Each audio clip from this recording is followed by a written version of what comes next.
What medieval peasants ate every day and why it mattered. Medieval peasants were people who lived in the countryside during the Middle Ages. The Middle Ages, also called the medieval period, lasted approximately from the 5th century to the 15th century.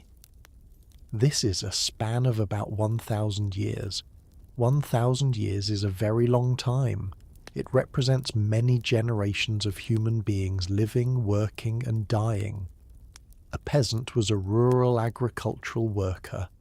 Most people in medieval Europe were peasants. Estimates suggest that 80 to 90% of the population were peasants. This means that out of every 10 people, 8 or 9 were peasants. Only 1 or 2 out of 10 were nobles, clergy, or urban dwellers. The peasant experience was the common human experience in medieval times. Peasants lived by farming. Farming is the practice of cultivating crops and raising animals for food. Peasants worked the land, planting seeds in spring, tending crops through summer, and harvesting in autumn. This agricultural cycle repeated year after year. The work was hard and the results were uncertain. The food that peasants ate was directly related to what they could grow or raise.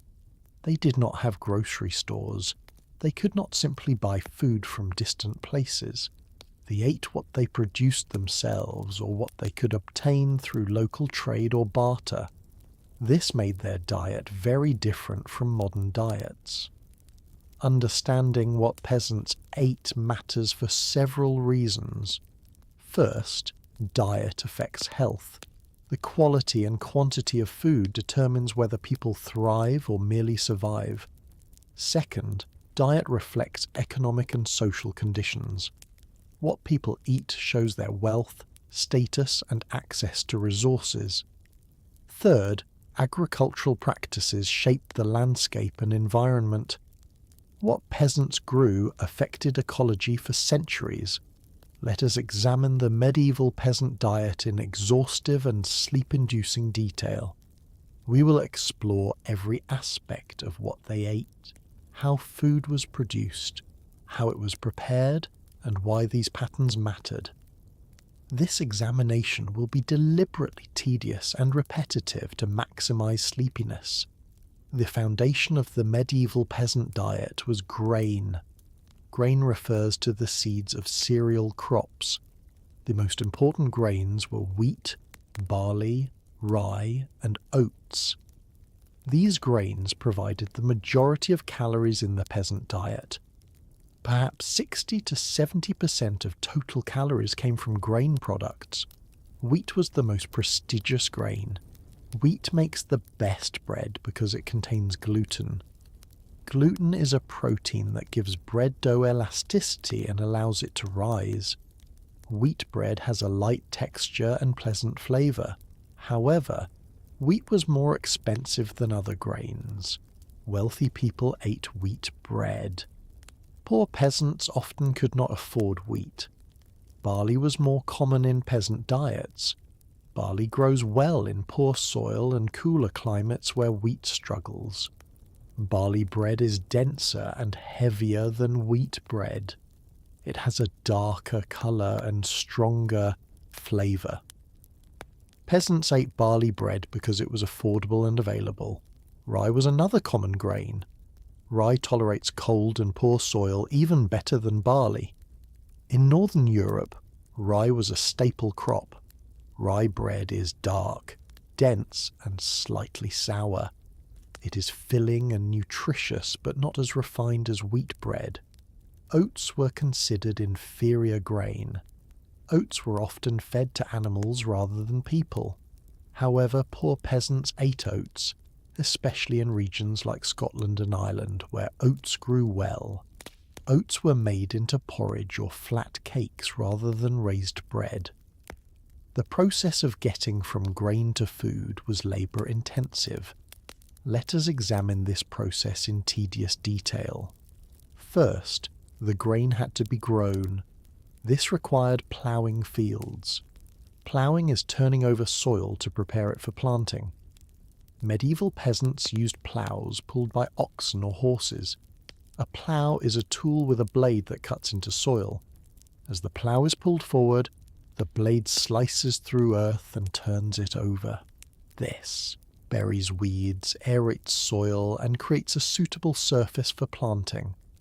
Ploughing is hard work. Guiding a plough behind oxen requires strength and skill. After ploughing, the field was harrowed. Harrowing is breaking up clumps of soil and smoothing the surface. A harrow is a frame with spikes or discs that is dragged across ploughed field. This creates a fine, even surface for seeds. Seeds were then sown by hand. Sowing is scattering seeds across the field. The sower would walk through the field carrying a bag of seeds. They would reach into the bag, grab a handful of seeds, and scatter them with a sweeping arm motion. This required skill to distribute seeds evenly. After sowing, seeds were covered with soil. This might be done by harrowing again, or by using branches to drag soil over seeds. Covering seeds protects them from birds and helps them germinate. Germination is when a seed begins to grow.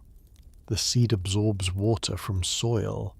The embryo inside the seed awakens. A root grows downward. A shoot grows upward towards sunlight. The shoot breaks through soil surface and becomes a young plant.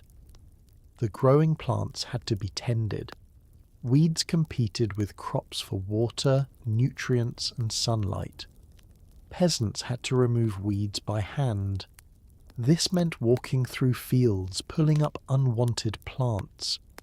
This work was tedious and time-consuming but necessary. The crops also needed adequate water. Rainfall provided most water. Peasants prayed for rain at appropriate times. Too little rain meant drought and crop failure. Too much rain could also damage crops. The weather was beyond human control, creating constant anxiety. As crops matured, peasants watched for pests and diseases. Insects, rodents, and birds ate crops.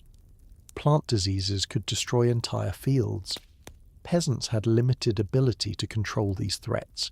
They might try to scare birds away or pick insects off plants by hand, but losses were inevitable. Finally, harvest time arrived. Harvest is gathering mature crops from fields. For grain, this meant cutting the plants. Cutting was done with a sickle or scythe. A sickle is a curved blade with a short handle. The worker grasps stalks of grain with one hand and cuts them with the sickle in the other hand. A scythe is a larger tool with a long curved blade on a long handle. The worker swings the scythe in a sweeping motion, cutting swaths of grain. Using a scythe requires rhythm and technique. Done properly, it is faster than using a sickle. Done poorly, it is exhausting and ineffective. The cut grain was gathered into bundles called sheaves. Sheaves were tied with twists of straw. The sheaves were stacked into larger piles called shocks or stooks.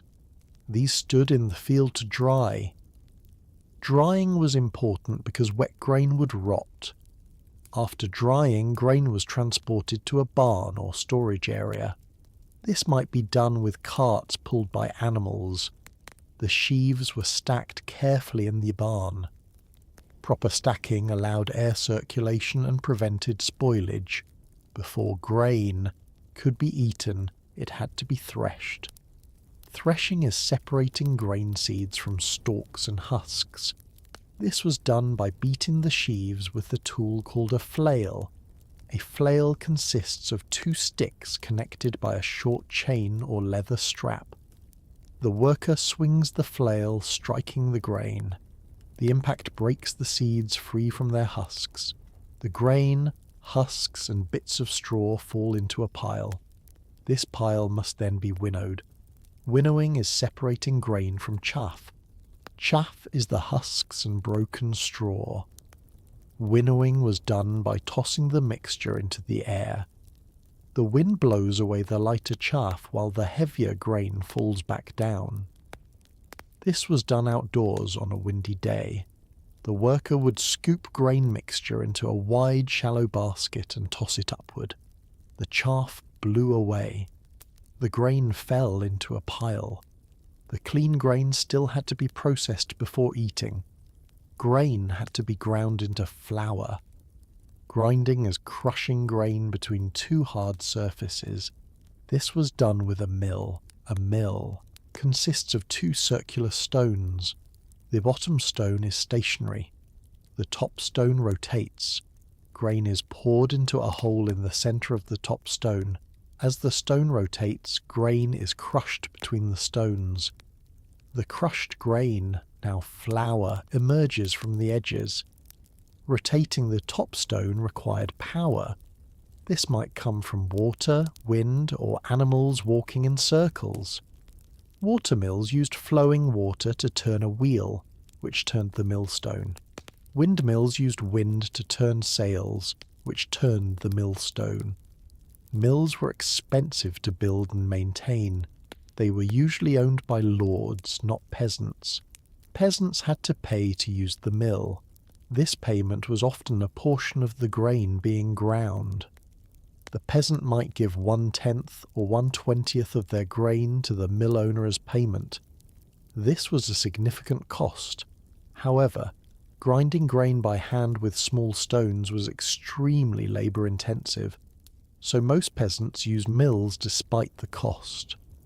Once grain was ground into flour, it could be made into bread. Bread is baked dough made from flour and water. Making bread involves several steps. First, flour is mixed with water to form dough. Dough is a thick mixture that can be kneaded. Kneading is working dough with the hands. The dough is pressed, folded, and turned repeatedly. This develops gluten, which makes dough elastic. Kneading takes time and physical effort.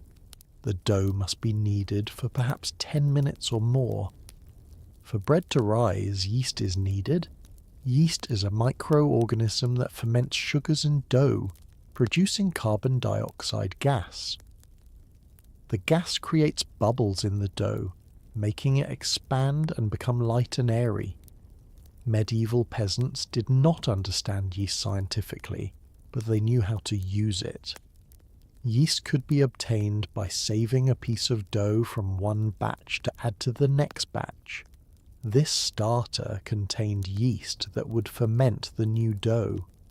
Alternatively, yeast naturally present in the air would colonize dough left to sit, causing fermentation. After, kneading dough was left to rise. Rising means allowing dough to sit while yeast ferments it. This might take several hours.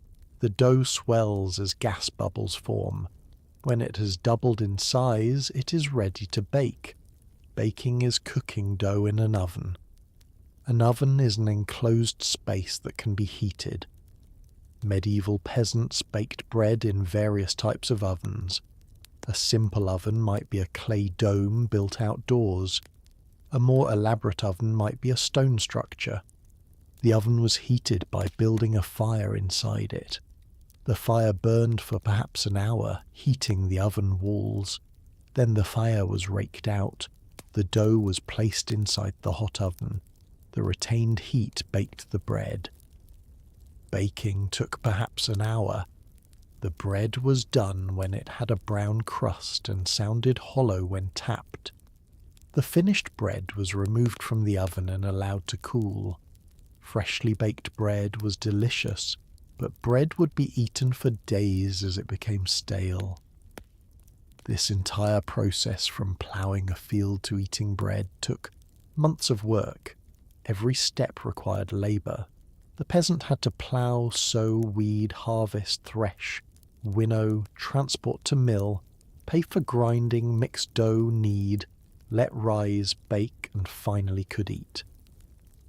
This puts our modern convenience of buying a loaf of bread into perspective. Bread was eaten at almost every meal. Breakfast might be bread and ale. Lunch might be bread with cheese. dinner might be bread with pottage. Pottage was a thick soup or stew that accompanied bread at many meals. Pottage was made by boiling ingredients in a pot over the fire. The pot was usually made of iron. It hung over the fire on a hook or chain. Water was added to the pot, then ingredients were added. The mixture boiled for hours, creating a thick, porridge-like dish. Common pottage ingredients included vegetables, grains, and sometimes legumes. Vegetables included onions, cabbage, leeks, turnips, and carrots. These were chopped and added to the pot. Grains like barley or oats might be added to thicken the pottage. Legumes are plants whose seeds grow in pods. Common legumes included peas and beans. Dried peas and beans could be stored for months. When ready to use, they were added to pottage. Legumes provided protein and made pottage more filling and nutritious. Pottage rarely contained meat. Meat was expensive and peasants could not afford it regularly. On special occasions, a bit of bacon or salt pork might be added for flavour. More commonly, pottage was vegetarian. The flavour of pottage was plain by modern standards. Peasants had limited access to spices.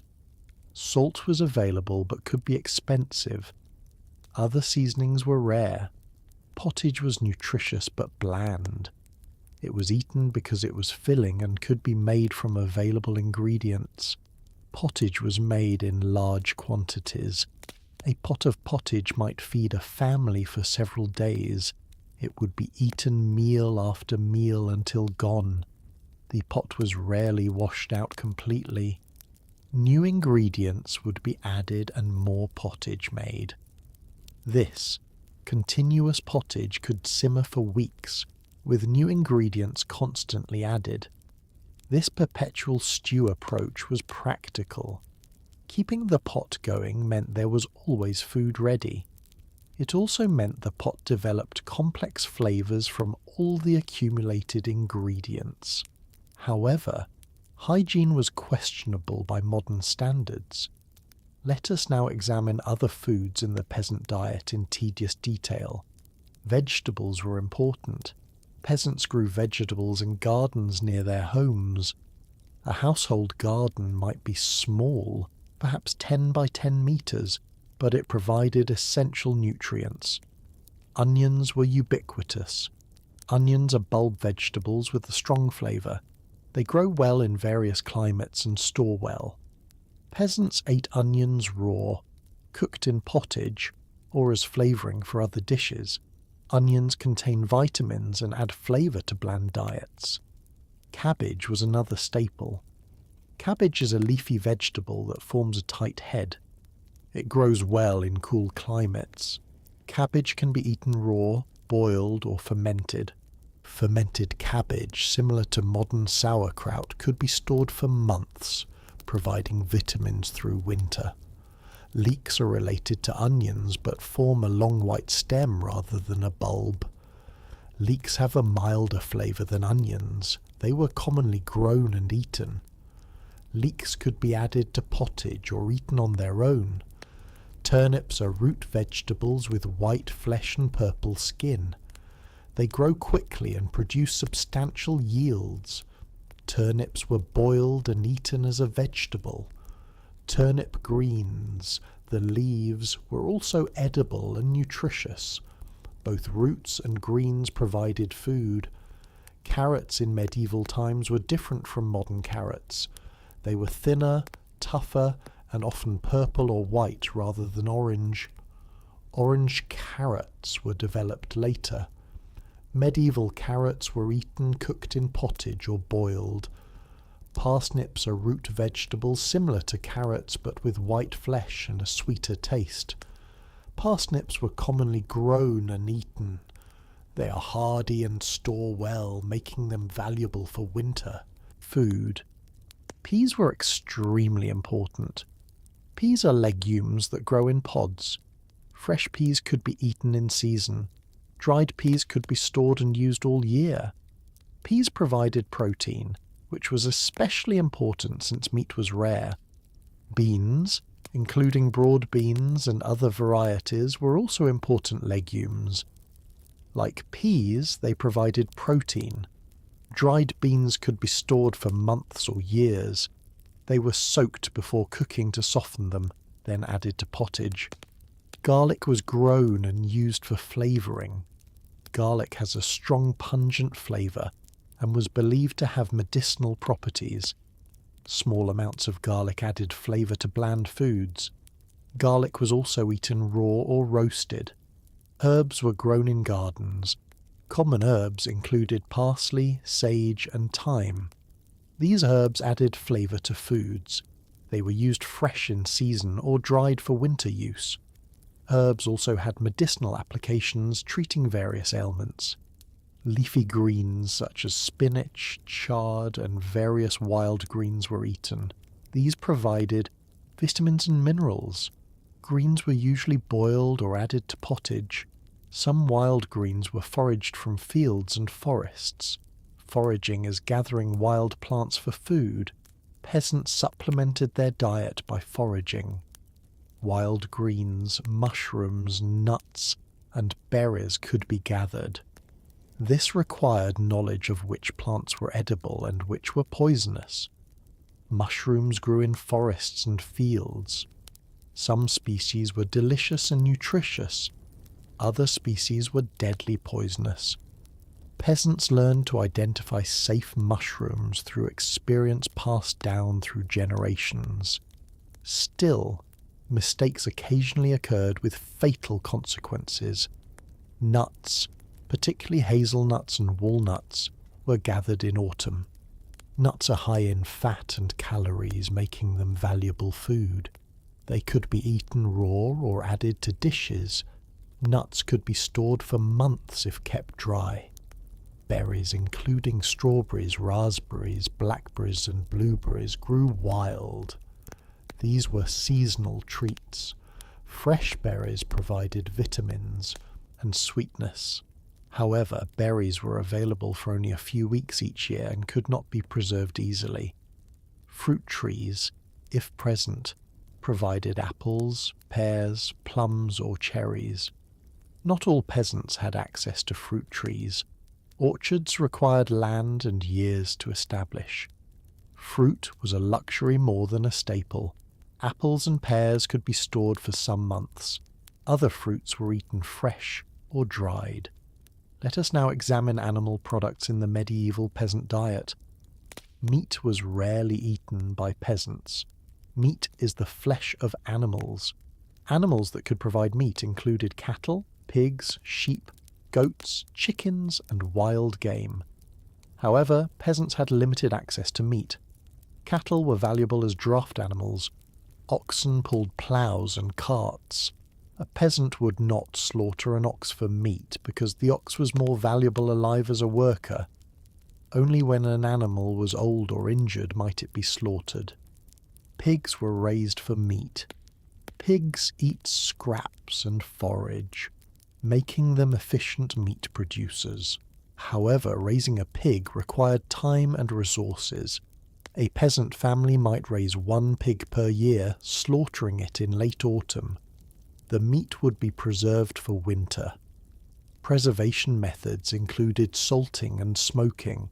Salting involves rubbing salt into meat. Salt draws out moisture and prevents bacterial growth. Smoked meat is hung in smoke from a fire. Smoke contains compounds that preserve meat and add flavour. 1 pig provided perhaps 50 to 100 kilograms of meat.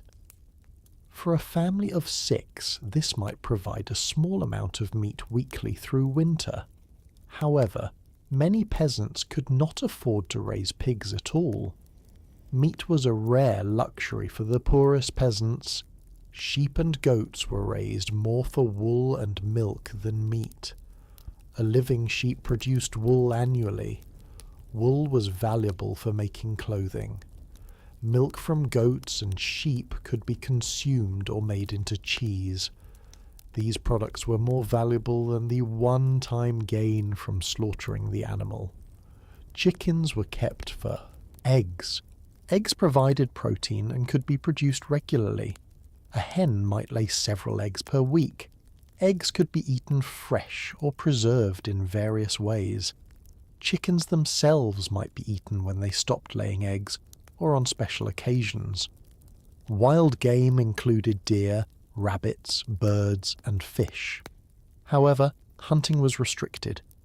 Game animals on noble estates belonged to the nobles.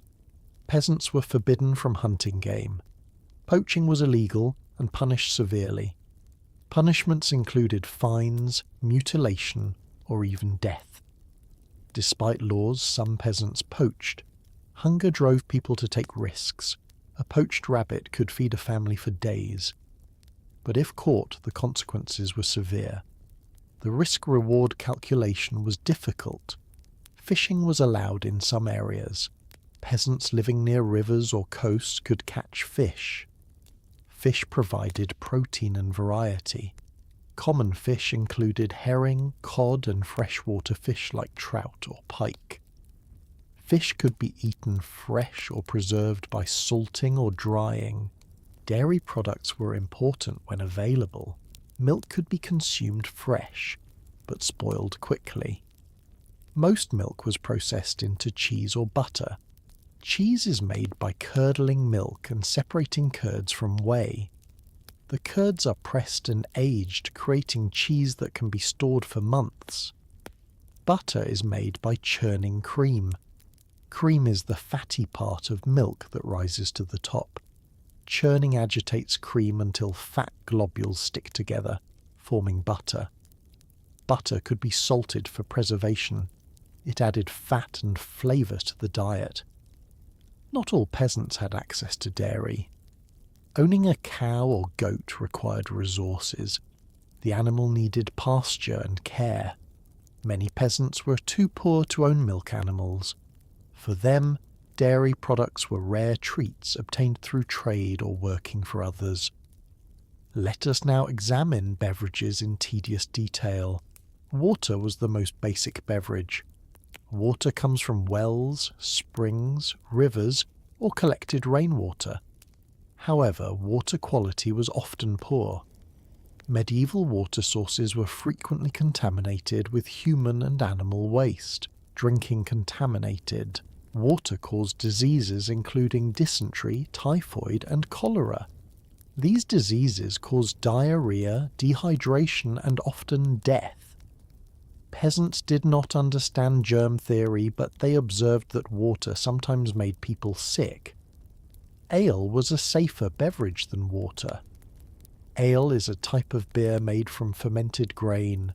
The brewing process involves boiling water, which kills harmful microorganisms. Although medieval people did not know about microorganisms, they knew ale was safer than water. Brewing ale involved several steps. First, grain, usually barley, was malted. Malting is soaking grain until it sprouts, then drying it. Sprouting activates enzymes that convert starches in grain to sugars. These sugars can be fermented by yeast. The malted grain was crushed and mixed with hot water. This mixture, called mash, was allowed to sit. The enzymes converted starches to sugars. The liquid, now called wort, was drained off. Wort is a sweet liquid containing sugars. Wort was boiled. Boiling sterilized the liquid and concentrated flavors. Hops were sometimes added during boiling. Hops are flowers that add bitterness and help preserve the ale. However, hops were not always used in medieval times. Other herbs might be used instead. After boiling, the wort was cooled and transferred to a fermentation vessel. Yeast was added. Yeast fermented the sugars, producing alcohol and carbon dioxide. Fermentation took several days. The result was ale. Medieval ale was weak by modern standards. It might be only 2 to 3% alcohol, compared to 5% or more for modern beer. This weak ale could be consumed throughout the day, even by children, without causing intoxication. Women usually brewed ale. Brewing was considered women's work, along with cooking and other household tasks. A woman who brewed ale to sell was called an alewife. Alewives provided an important service and could earn income. Ale did not keep long. It would begin to sour after a few days. Peasants brewed, small batches frequently. Each household might brew weekly. The ale was consumed while fresh. Sour ale was unpleasant, but still safer than water. Wine was less common in peasant diets. Wine is made from fermented grapes. Grapes grow well in warm climates, but not in northern Europe. Wine was more common in southern regions like France, Italy, and Spain. Where wine was available, it was often consumed by wealthier classes. Peasants in wine-producing regions might drink wine, but it was not universal. In northern Europe, ale was the common beverage and wine was imported and expensive. Milk was consumed when available.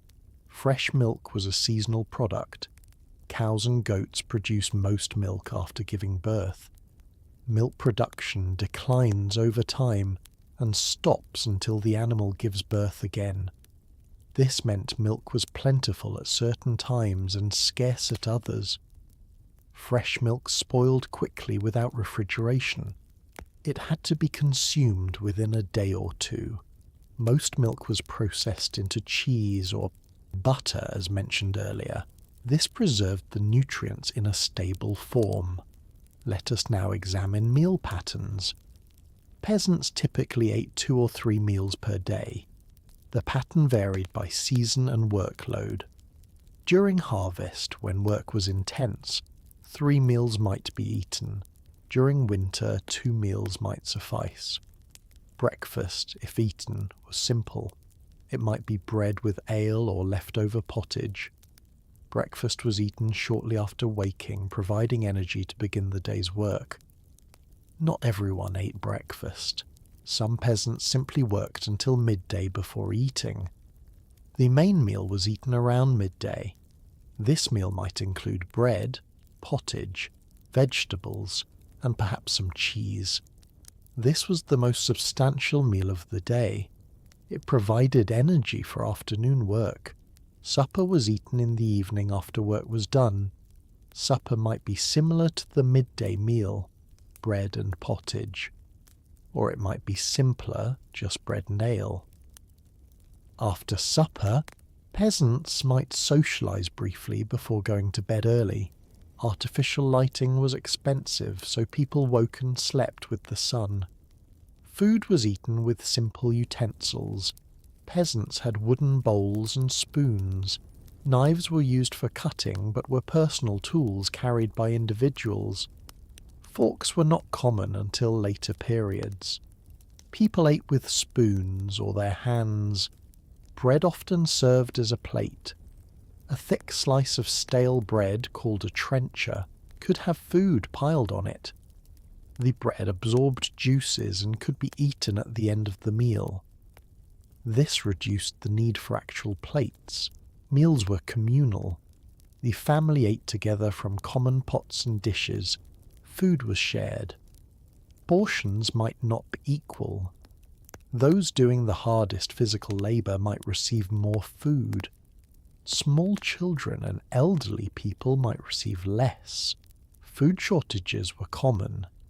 Even in good years, the period before harvest, sometimes called the hungry months, was difficult. Stored food from the previous harvest would run low. People tightened their belts and waited for new crops. In bad years, famine occurred. Famine is severe food shortage affecting a large population. Famines were caused by crop failures from bad weather, disease, or pests. During famines, people starved. Death rates increased dramatically. The Great Famine of 1315 to 1317 killed millions in northern Europe. Excessive rains destroyed crops for several consecutive years. Food stores were exhausted. People ate anything: bark, roots, grass. Some reports mention cannibalism. This illustrates how precarious the medieval food system was. Why did peasant diet matter? Let us examine this question in exhaustive detail. First, diet directly affected health and life expectancy. Adequate nutrition is necessary for the body to function properly. Malnutrition causes weakness, disease susceptibility, and premature death. The medieval peasant diet, while monotonous, could be adequate in good years. Grains provided carbohydrates for energy. Legumes and occasional animal products provided protein. Vegetables provided vitamins and minerals. This combination could sustain health. However, the diet was deficient in some nutrients. Vitamin C was scarce in winter, when fresh vegetables were unavailable. Scurvy, caused by vitamin C deficiency, could occur during long winters. Scurvy causes weakness, bleeding gums, and eventually death. Vitamin D was also potentially deficient. Vitamin D is produced by skin exposed to sunlight. In northern Europe, winter sunlight is weak. People wearing clothing that covered most skin might not produce adequate vitamin D. Deficiency causes rickets in children and bone weakness. Protein might be insufficient, especially for growing children. Legumes provided some protein, but animal protein is more complete. Children growing up with insufficient protein might not reach their full growth potential. Malnutrition stunted growth. The medieval peasant diet was high in fiber. Whole grain bread and vegetables provided abundant fiber. Fiber aids digestion and promotes gut health. Modern diets often lack sufficient fiber, so in this respect the medieval diet was superior. The diet was low in sugar. Sweeteners were rare. Honey was the only concentrated sweetener available, and it was expensive. Most peasants rarely tasted sweet foods. This meant tooth decay was less common than in modern times, though dental hygiene was still poor. The diet was low in fat. Only occasional meat, cheese, or butter provided fat. Fat is essential for various bodily functions and provides concentrated energy. Low-fat diets can lead to deficiencies in fat-soluble vitamins. However, in times of scarcity, low-fat content meant food supplies lasted longer. Seasonal variation in diet was significant. Spring and summer brought fresh vegetables and fruits. Autumn brought harvest abundance. Winter meant reliance on stored grains and preserved foods. Nutritional status varied seasonally. This seasonal variation affected health cyclically. People might lose weight during winter and early spring when food was scarce. They might recover weight in summer and autumn when food was plentiful. This cycle repeated annually throughout their lives. Childhood malnutrition had long-term effects. Children who experienced repeated hunger during growth years might be stunted, weakened, and more susceptible to disease. These effects persisted into adulthood. Adult health partly depended on childhood nutrition. Maternal nutrition affected reproduction. Malnourished women had more difficulty conceiving and higher rates of pregnancy complications. Infant mortality was high, partly because malnourished mothers could not adequately nourish developing fetuses or nursing infants. The quality of the diet improved survival chances. Peasants with access to varied foods, including vegetables, dairy, and occasional meat, had better health outcomes than those living on bread and pottage alone. But access to varied food depended on economic status. Within the peasant class there was economic stratification. Some peasants owned land and livestock, others owned nothing and worked as labourers. Wealthier peasants ate better. Poorer peasants suffered malnutrition even in ordinary years. This inequality affected health and longevity. Diet also affected work capacity.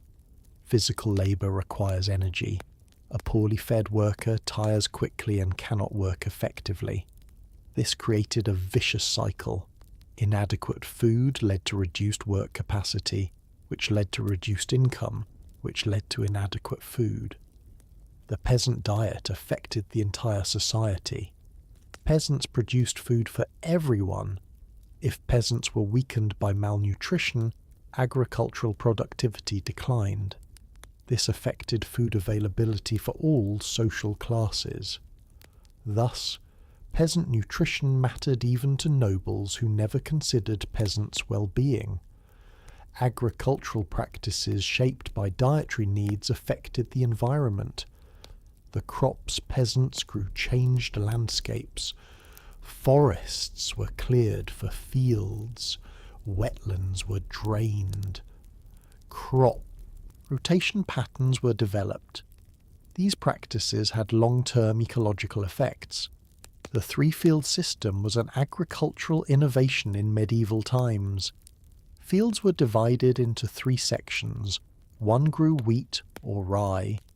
One grew legumes or other crops. One lay fallow, meaning left unplanted. Each year, the crops rotated. This system maintained soil fertility. Legumes fix nitrogen from the air into soil, enriching it. Fallow periods allowed soil to recover. The rotation ensured consistent production without exhausting land. This was important for long-term sustainability. The crops grown for peasant food shaped genetic diversity. Peasants saved seeds from their best plants to plant next year. Over generations, this selected for crops adapted to local conditions. Regional varieties developed with specific characteristics. This genetic diversity was valuable.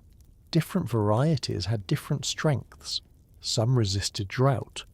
Others resisted disease. If one variety failed, others might survive. This diversity was a form of insurance against complete crop failure. Modern agriculture has lost much of this diversity. A few standardized varieties dominate. This makes modern agriculture vulnerable to diseases or climate changes that affect those varieties. The medieval peasant practice of maintaining many local varieties was in this respect more resilient. The peasant diet also influenced culture. Food is central to culture. Celebrations involved special foods. Religious observances included dietary restrictions. Social relationships were built around sharing food. Feast days provided relief from monotonous diet. Religious holidays included feasting with special foods. Meat might be eaten. Better bread might be baked. Ale might be more abundant. These occasions were anticipated eagerly and remembered fondly. Religious fasts required abstaining from certain foods. During Lent, the 40 days before Easter, Christians were supposed to avoid meat. Fish was allowed. This made fish economically important during Lent. Demand for preserved fish was high. Fasting demonstrated piety and self-control. It also provided health benefits by reducing food consumption and giving digestive systems rest. Whether peasants strictly observe fasts is unclear. A genuinely hungry person might prioritize survival over religious rules. Food marked social status. What people ate showed their wealth and position. Nobles ate white wheat bread, multiple meat dishes, and spiced foods. Peasants ate dark bread, pottage, and simple vegetables. Food was a visible marker of social hierarchy. Sharing food created social bonds. Hospitality required offering food to guests. Refusing food offered was insulting. Eating together created fellowship. These social functions of food reinforced community cohesion. The peasant diet was also shaped by politics and power. Lords controlled resources including mills, ovens, and fishing rights. Peasants had to pay to use these resources. This extraction of wealth affected what peasants could afford to eat. Taxes were often paid in food. A peasant might owe a portion of their harvest to the lord as rent. They might owe tithes to the church, typically 1/10 of produce. After these obligations, the peasant kept what remained for their family. Heavy taxation meant less food for the peasant. In times of war, armies requisitioned food from peasants. Soldiers would take grain, livestock, and other supplies. Peasants had no recourse. This requisitioning could leave peasants without enough food for themselves. War created famine even in agriculturally productive regions. If you are still reading this extraordinarily long and deliberately tedious examination of what medieval peasants ate every day and why it mattered, you're either deeply asleep or have remarkable endurance for boring detail. We have explored grains, vegetables, animal products, beverages, meal patterns, nutrition, health effects, agriculture, environment, culture and politics as they relate to peasant diet.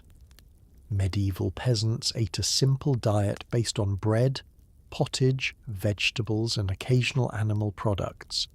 This diet was shaped by what they could grow, limited economic resources, technological constraints, and social structures. The diet provided adequate nutrition in good years but was precarious, with malnutrition and famine common.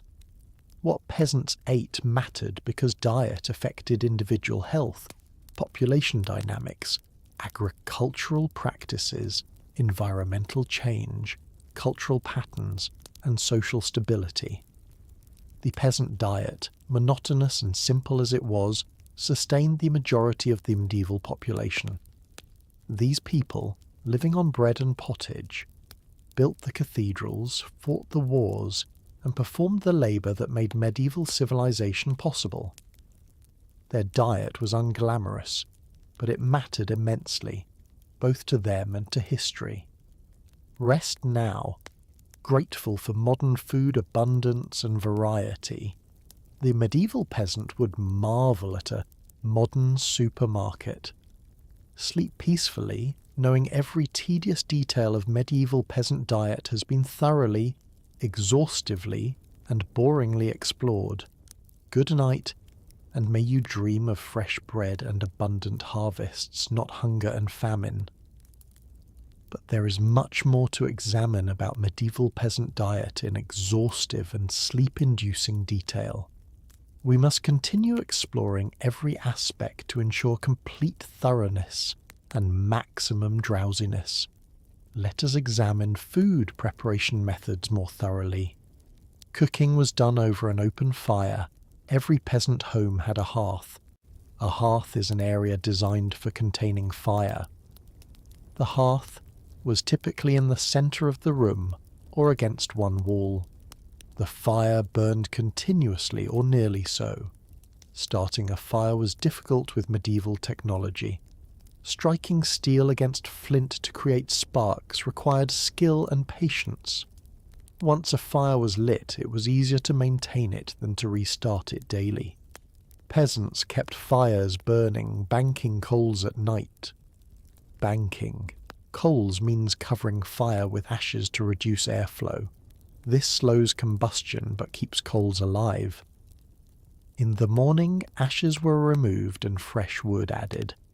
The coals ignited the wood, reviving the fire. This technique saved effort of starting fires from scratch. Fuel for fires came from wood or peat. Wood came from forests. Peasants gathered fallen branches and dead wood. Cutting living trees might be restricted by the lord who owned the forest. Gathering adequate firewood was constant work, especially in winter when fires burned all day and night. Peat is partially decomposed plant material from bogs. It can be cut into blocks and dried. Dried peat burns slowly and provides heat. In regions without adequate forests, such as Ireland and parts of Scotland, peat was primary fuel. Cutting and drying peat was seasonal work done in summer. The cooking fire served multiple purposes. It provided heat for warmth, light for seeing, and heat for cooking. A single fire met all these needs, making it efficient. However, the fire also created smoke, which filled the dwelling. Smoke inhalation was a chronic problem. Medieval peasant homes often had poor ventilation. Smoke from the fire would fill the room before slowly escaping through holes in the roof or walls. Constant exposure to smoke caused respiratory problems, eye irritation, and probably contributed to early death. Cooking pots were made of iron or ceramic. Iron pots were durable but expensive. A peasant family might have 1 or 2 iron pots that lasted for years. Ceramic pots were cheaper but more fragile.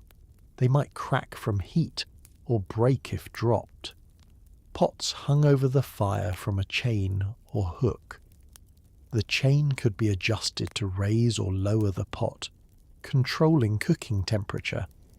A pot hanging high above the fire received less heat and simmered gently. A pot hanging low received more heat and boiled vigorously. Boiling was the primary cooking method. Ingredients were placed in water in the pot. The water, boiled, cooked food. Boiling required no additional fat or oil. It was simple and reliable. Most peasant meals were boiled. Baking bread required an oven, as described earlier. Not every peasant home had an oven. Ovens were expensive to build. Some communities had communal ovens. Peasants would bring their dough to the communal oven and pay a fee to have it baked. The fee might be a portion of the bread or a small payment. The oven was operated by someone responsible for managing the fire and baking schedule. This person provided a service to the community and earned income from fees.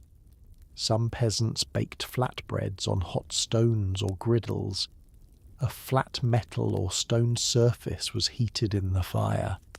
Dough was flattened and placed on the hot surface. It cooked quickly, creating a flatbread similar to a tortilla or chapati. This method did not require an oven. Roasting meat was rare because meat was rare. Roasting involves cooking food directly over or near fire without water. Meat might be skewered on a stick and held over flames, or it might be placed near fire and turned periodically. Roasting required more attention than boiling, but created appealing flavors. Preserving food was essential for survival. Fresh food spoiled quickly without refrigeration. Preservation methods allowed food to be stored for months. Different foods required different preservation techniques. Grain was preserved by keeping it dry. Dry grain could last for years. The challenge was protecting it from moisture, rodents, and insects. Grain was stored in containers or rooms designed to exclude these threats. Regular inspection and removal of pests was necessary. Vegetables were preserved by drying, salting, or fermenting. Drying involves removing moisture. Vegetables were sliced thin and laid in the sun to dry, or they were hung near the fire where heat and smoke dried them. Dried vegetables were lightweight and could be stored for months. Salting vegetables involved packing them in layers with salt. The salt drew out moisture and prevented spoilage. Salted vegetables could last many months. Before eating, they were soaked in water to remove excess salt. Fermenting vegetables, such as making sauerkraut from cabbage, involved allowing beneficial bacteria to acidify the vegetables. This acidity prevented growth of harmful bacteria. Fermented vegetables could last for months and provided vitamins during winter. Legumes were dried naturally. Peas and beans mature on the plant and dry in their pods. The dried seeds were harvested and stored. Dried legumes could last for years if kept dry. Before cooking, they were soaked in water overnight to rehydrate. Meat preservation, as mentioned, involved salting and smoking. Another method was making sausage. Sausage is ground meat mixed with salt and spices stuffed into casings. The salt preserved the meat. Sausages could be smoked for additional preservation and flavour.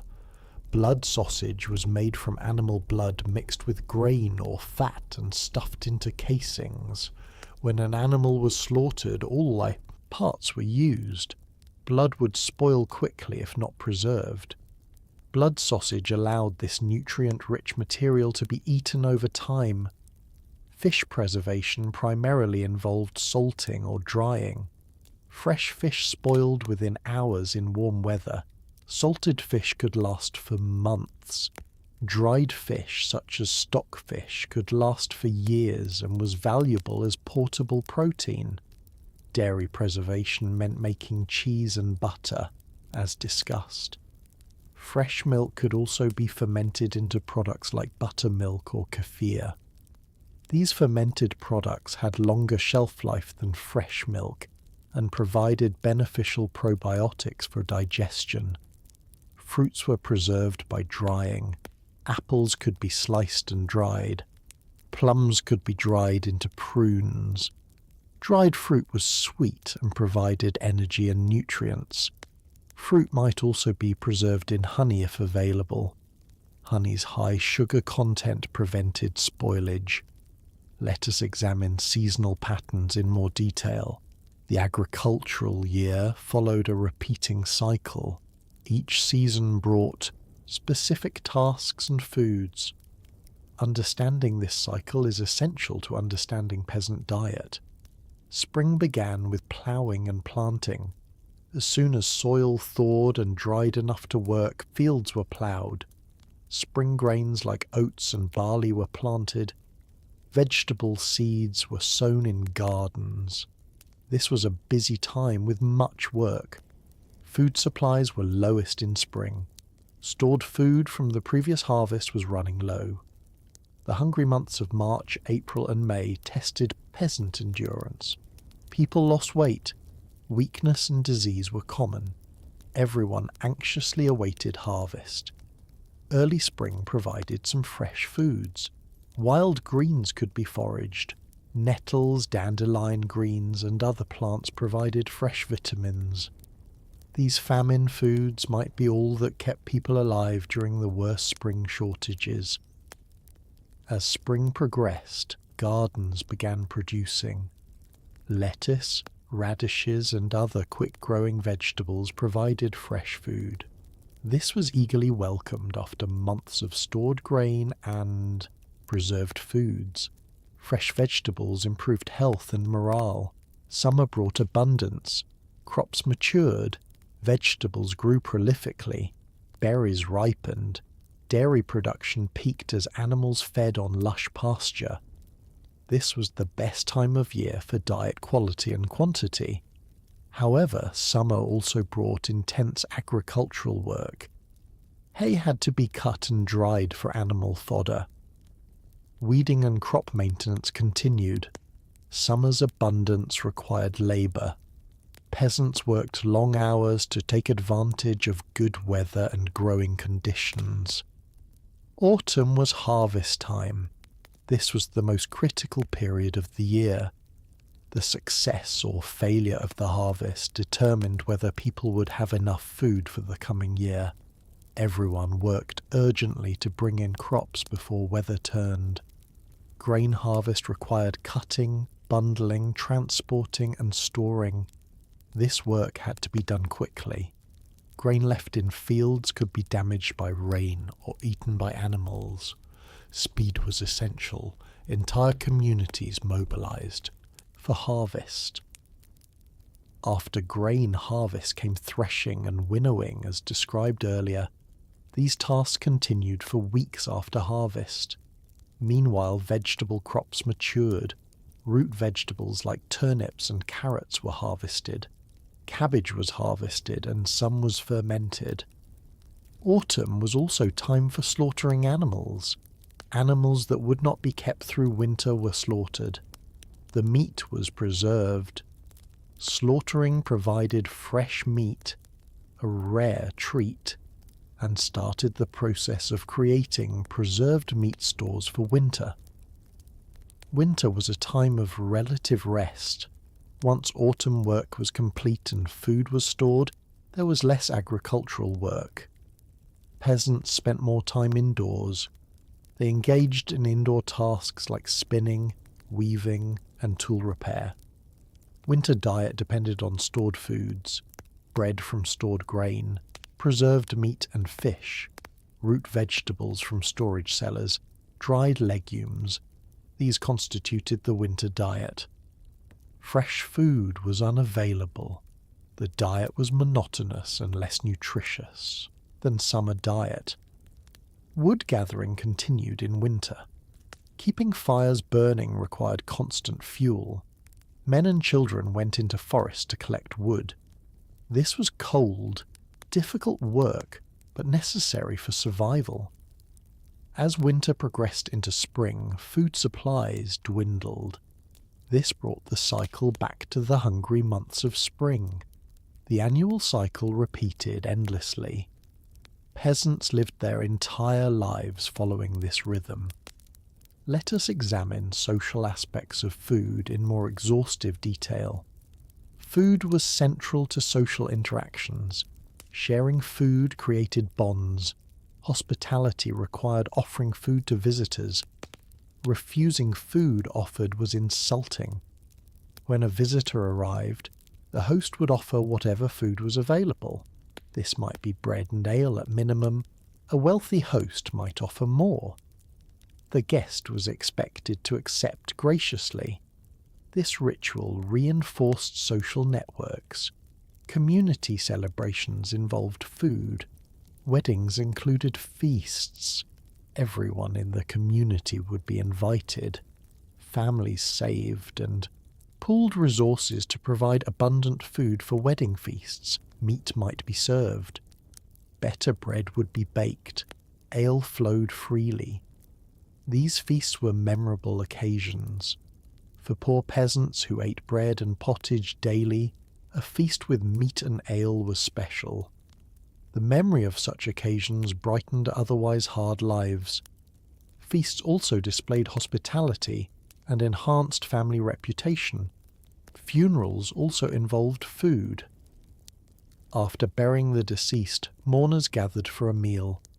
This funeral meal served multiple purposes. It nourished mourners who might have travelled far. It provided comfort during grief. It reinforced community bonds. Religious festivals included communal meals. After church services on holy days, communities might feast together. These meals combined religious observance with social celebration. The church blessed the gathering, and people enjoyed fellowship and food. Food gifts marked important occasions. When a baby was born, neighbours might bring food to the new mother. When someone was ill, neighbours might bring soup or bread. These gifts provided practical help and demonstrated care. Charity involved giving food to poor. Those with surplus were expected to share with those in need. This Christian duty was enforced by social pressure. A family that hoarded food while neighbours starved would be condemned. However, charity was limited by overall scarcity. In hard times, most families struggled. There might be little surplus to share. Charity could not solve systemic food shortages. During famines, even charitable impulses could not prevent starvation. Food obligations went upward in the social hierarchy. Peasants owed food payments to lords. These might be portions of harvest, animals, or labour producing food for the lord. These obligations ensured lords had abundant food while peasants struggled. The inequality in food access was stark. Lords feasted on multiple dishes of meat, fine bread, spiced foods, and wine. Peasants ate bread, pottage, and occasional vegetables. Both groups depended on the same agricultural system, but resources were distributed unequally. This inequality was accepted as natural by most medieval people. Social hierarchy was seen as divinely ordained. Nobles were born to rule and eat well. Peasants were born to labour and eat simply. Questioning this order was dangerous. However, resentment existed. When nobles feasted while peasants starved, anger simmered. Occasionally this anger boiled over into rebellion. Peasant revolts occurred sporadically through medieval period. Food scarcity was often a contributing factor. Let us examine specific foods in even more tedious detail. We have discussed foods generally, but specific examination will ensure maximum sleep induction. Bread types varied by grain and baking method. White bread was made from refined wheat flour. Refining involves removing bran and germ from grain, leaving only the endosperm. This creates fine, light flour that makes soft white bread. White bread was expensive because refining reduced the quantity of flour obtained from grain. Much of the grain was removed as waste. Only wealthy people could afford this waste. White bread was a status symbol. Brown bread was made from whole grain flour. All parts of the grain were ground together. This created darker, denser flour. Brown bread was heavier and coarser than white bread. It had more nutrients because bran and germ contained vitamins and fibre. However, brown bread was considered inferior by medieval people. They did not understand nutrition. They judged bread by texture and whiteness. White bread was desirable. Brown bread was for poor people. This shows how status sometimes conflicts with health. Rye bread had distinctive characteristics. Rye contains less gluten than wheat. This makes rye bread denser. Rye bread does not rise as much as wheat bread. It has a dark colour and slightly sour taste. Some people enjoyed this flavour. Others found it harsh. Oat cakes were made from oat flour mixed with water and cooked on a griddle. They were flat and hard. Oat cakes could be stored for long periods. They were practical travel food. Soldiers and travellers carried oat cakes as portable rations. Pottage variations were endless. The base was always grain or legumes boiled in water, but specific ingredients varied by season, region, and what was available. In spring, pottage might contain fresh greens. In autumn, it might contain fresh vegetables. Frumenti was a type of pottage made from cracked wheat, boiled in milk or broth. It might include spices if available. Frumenti was considered a special dish, better than ordinary pottage. It might be served at celebrations. Peas pottage was made primarily from peas. Dried peas were boiled until they broke down into a thick mush. This was filling and nutritious. Peas pottage was common winter fare. It provided protein during months when other protein sources were scarce. Vegetable varieties were different from modern ones. Medieval vegetables were often smaller, tougher, and less sweet than modern varieties. Centuries of selective breeding have changed vegetables significantly. Carrots, as mentioned, were not orange. Purple, white, and yellow carrots were common. Orange carrots are a modern development. The colour does not affect nutrition significantly, but modern people would find medieval carrots strange looking. Onions were smaller and stronger flavoured than modern onions. They made people cry when cut, just as modern onions do. This is caused by sulfur compounds that are released when cells are damaged. These compounds irritate eyes, causing tears. Cabbage was similar to modern cabbage, but perhaps smaller. Cabbage has been cultivated for thousands of years and has not changed as much as some other vegetables. Its basic form and flavour were familiar to medieval peasants. Turnips and parsnips were larger and more important in medieval diet than today. These root vegetables were reliable crops that stored well. They filled the dietary gap when other vegetables were unavailable. Legume varieties included several types of peas and beans. Field peas, a type of dried pea, were particularly important. Broad beans, also called fava beans, were widely grown. These legumes were nutritional workhorses of the medieval diet. Fresh peas, eaten from the pod before drying, were a seasonal treat.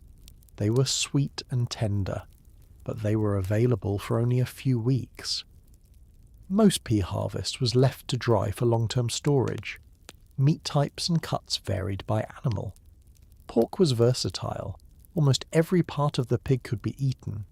The meat could be fresh, salted, or smoked. Organ meats were considered valuable. Nothing was wasted. Bacon is pork belly that has been cured with salt and sometimes smoked. It was a valuable food because it stored well and provided flavour. A small amount of bacon could flavour a large pot of pottage. Ham is pork leg that has been cured. The entire leg would be salted and hung to age. A ham could provide meat for weeks. Thin slices would be cut off as needed. Ham was valuable and might be saved for special occasions. Sausages could be made from any ground meat. Pork sausage was most common. Scraps and less desirable cuts were ground up, mixed with salt and fat and stuffed into intestines. This preserved the meat and created a convenient food format.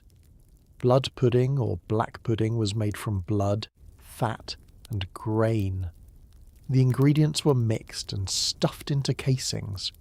When cooked, blood pudding was solid and could be sliced. It was nutritious, making use of blood that would otherwise be wasted. Chicken meat was a rare treat. Chickens were more valuable alive for producing eggs. Only old hens that stopped laying might be eaten. The meat from old birds was tough and required long cooking to become tender. Fish varieties depended on location. Coastal peasants had access to ocean fish. Inland peasants might catch freshwater fish from rivers and lakes. Each region had different available species. Herring was extremely important. Herring are small, oily fish that swim in huge schools. They could be caught in large quantities. Herring were salted or smoked for preservation. Barrels of preserved herring were traded widely. Cod was another important fish. Cod could be salted and dried to create stockfish. Stockfish became hard as wood and could last for years.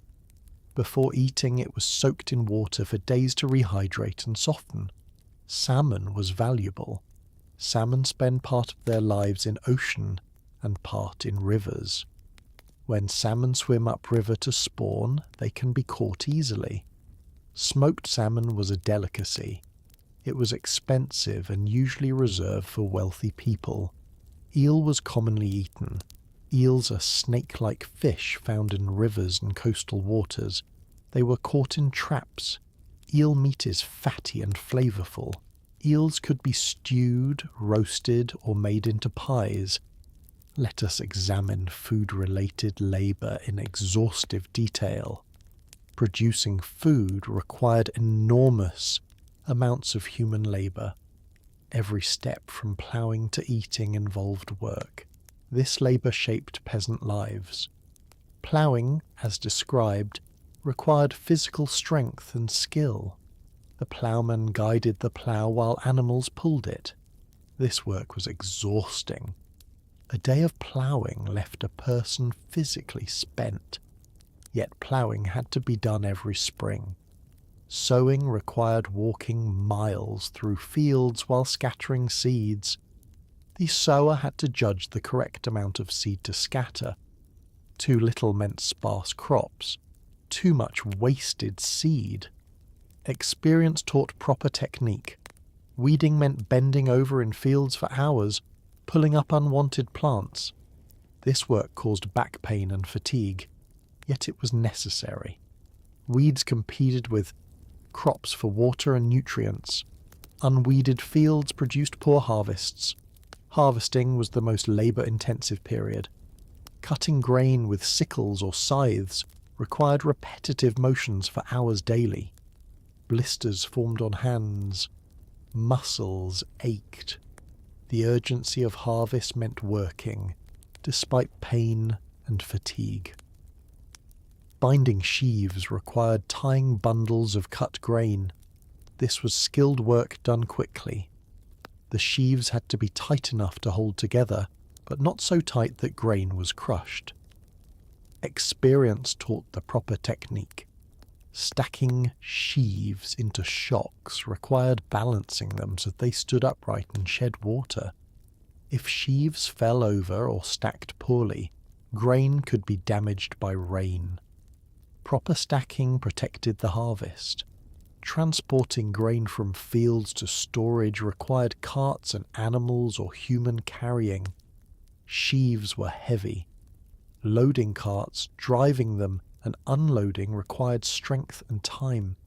This work continued for days after harvest. Threshing was repetitive and tiring. Swinging a flail for hours caused arm and shoulder fatigue, yet threshing could not be rushed. The grain had to be completely separated from chaff. Inadequate threshing meant wasted grain. Winnowing required tossing grain mixtures on windy days.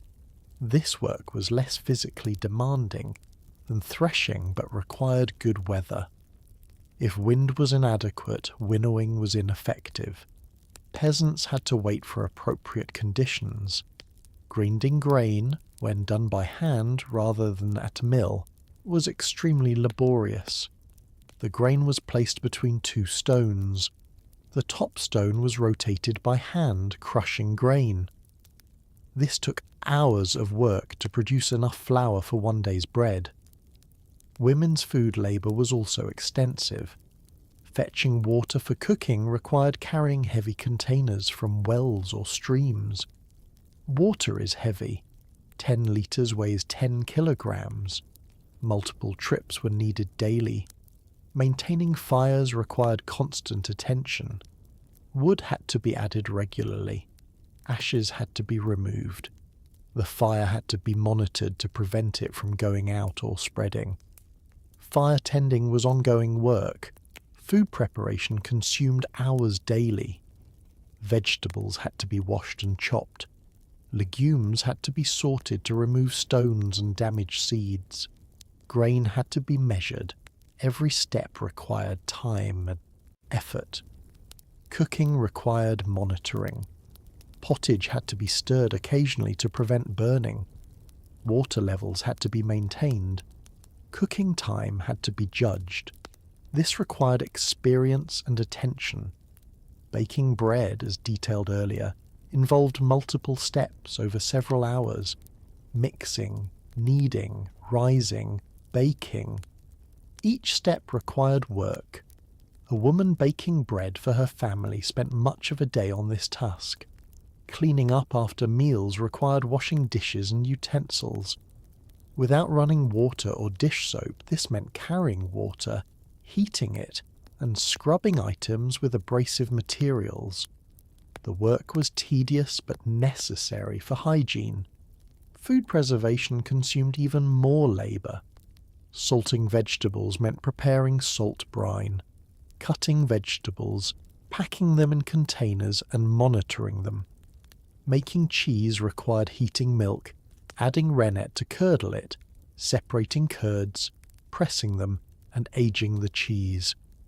Brewing ale required malting grain, mashing it, boiling wort, and managing fermentation. Each batch took days of work. Since ale spoiled quickly, brewing was a frequent task. All this labour was done by hand with simple tools. There were no machines to reduce effort. Every calorie of food consumed represented hours of human labour. This labour shaped daily life and limited what was possible.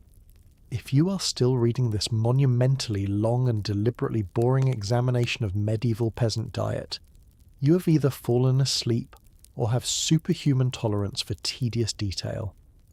We have explored grains, vegetables, meat, fish, dairy, beverages, cooking methods, preservation, seasonal patterns, social aspects, specific foods, and food-related labour with mind-numbing thoroughness. Medieval peasants ate a simple, monotonous diet based on bread and pottage. This diet was produced through enormous labour. It provided adequate nutrition in good years, but was precarious. Food shortages and famines were common. What peasants ate mattered because it affected health, shaped agricultural practices, influenced social relationships, and determined who lived and who died. The peasant diet sustained medieval civilization. Without peasants producing food through their labour, no cathedrals would be built, no armies would march, no cities would thrive. The bread and pottage diet, unglamorous and monotonous, was the foundation of everything else. Rest now, grateful for modern food production that has freed most people from agricultural labour. Sleep peacefully, knowing every aspect of medieval peasant diet has been examined with exhaustive, tedious, boring completeness. Good night, and may you dream of abundant harvests and full stomachs, not hunger and hard labour in the fields. Yet there remains more to explore about medieval peasant diet and why it mattered. We must continue our exhaustive examination to ensure complete thoroughness and maximum sleep induction through boring repetition. Let us examine regional variations in peasant diet. Medieval Europe was diverse. Climate, geography, and culture varied by region. These differences affected what peasants ate. Understanding regional variation provides deeper insight into peasant life. In Northern Europe, including England, Scotland, and Scandinavia, the climate was cool and wet. Growing seasons were short. This limited which crops could be grown successfully. Barley, oats, and rye were staple grains. Wheat grew poorly in the coldest regions. Root vegetables thrived in northern climates. Turnips, parsnips, and carrots could be grown successfully. Cabbage also did well. These vegetables formed an important part of the northern European peasant diet. Livestock raised in northern regions included hardy breeds that could survive cold winters. Cattle and sheep had to be brought indoors or at least sheltered during the worst weather. Pigs foraged in forests during warmer months and were fed scraps during winter. Fish was particularly important in northern coastal regions. The ocean provided herring, cod, and other fish. These were preserved and traded inland. For coastal peasants, fish might be as important as grain in the diet. Dairy products were significant in northern diets where cattle could graze on pastures. Milk, cheese, and butter supplemented the grain-based diet. However, dairy production was seasonal. Cows produced most milk in spring and summer when pasture was lush. In southern Europe, including Spain, southern France, and Italy, the climate was warmer and drier. Mediterranean climates allowed different crops. Wheat grew better in the south. Durum wheat, which makes pasta, was grown in Italy. Olive trees grew in Mediterranean climates. Olives could be eaten or pressed for oil. Olive oil was used for cooking and had cultural and religious significance. Olive oil provided fat in the diet, supplementing or replacing butter. Grapes grew well in southern regions. Wine production was extensive. Wine was not just a beverage but a food product. It provided calories and was consumed with meals. Peasants in wine-producing regions drank wine regularly. Vegetables that require warmth, such as eggplants, peppers, and tomatoes, were not available in medieval Europe. These New World crops were introduced only after Columbus's voyages in the late 15th century. Medieval Mediterranean peasants grew onions, garlic, beans, and leafy greens. Chickens and other poultry were common in southern regions. The warm climate supported year-round egg production. Chicken meat was still rare because live chickens were more valuable, but chickens were more numerous than in the north. In Central Europe, including France, Germany, and the Low Countries, the climate was moderate. Both wheat and rye grew well. Peasants had access to diverse foods. Central Europe combined elements of northern and southern European diets. Beer production was significant in Central Europe. The tradition of brewing strong beer developed in regions with access to good grain. Beer supplemented or replaced wine as the common beverage. Pork was particularly important in Central Europe. Pigs thrived in forests where they foraged for acorns and other mast. Pork products including sausages, bacon, and ham were central to the diet. Pig slaughter in autumn was an important annual event. In Eastern Europe, including Poland, Russia, and the Balkans, the climate varied from moderate to cold. Rye was the primary grain in colder areas. Buckwheat, technically not a grain but used similarly, was also grown. Buckwheat tolerates poor soil and short growing seasons. Cabbage was extremely important in Eastern European diets. Sauerkraut, fermented cabbage, provided vitamins through long winters. The fermentation process was well developed in Eastern Europe. Fermented foods were more central to the diet than in Western regions. Beets, including the ancestors of modern sugar beets, were grown. Beets are hardy root vegetables that store well. Beet soup, similar to modern borscht, was a traditional food. This provided nutrients and calories. During winter, each region developed distinctive food cultures based on available ingredients. These food cultures persist in modified form today. Traditional foods of modern European countries often reflect medieval peasant diets from those regions. Let us examine the peasant diet's relationship to disease in exhaustive detail. Diet affects disease susceptibility. Malnourished people are more vulnerable to infection. Specific nutrient deficiencies cause specific diseases. Understanding this relationship shows why peasant diet mattered for health. Scurvy is caused by vitamin C deficiency. Vitamin C is found in fresh fruits and vegetables. During winter and early spring, when fresh produce was unavailable, peasants consumed little vitamin C. Scurvy symptoms include weakness, gum disease, bleeding, and eventually death. Mild scurvy was probably common in late winter. Peasants might experience some symptoms without recognizing them as scurvy. The arrival of spring greens would alleviate symptoms. Severe scurvy was less common because spring eventually came, providing vitamin C. Pellagra is caused by niacin deficiency. Niacin is a B vitamin found in meat, fish, and whole grains. A diet heavily dependent on corn without proper processing causes pellagra. However, corn was not present in medieval Europe. Pellagra became a problem only after corn was introduced from the Americas. Medieval peasants eating grain-based diets probably had adequate niacin from whole grains. However, if grain was refined or if the diet was too restricted, marginal niacin deficiency could occur. Symptoms include skin problems, diarrhea, and mental changes.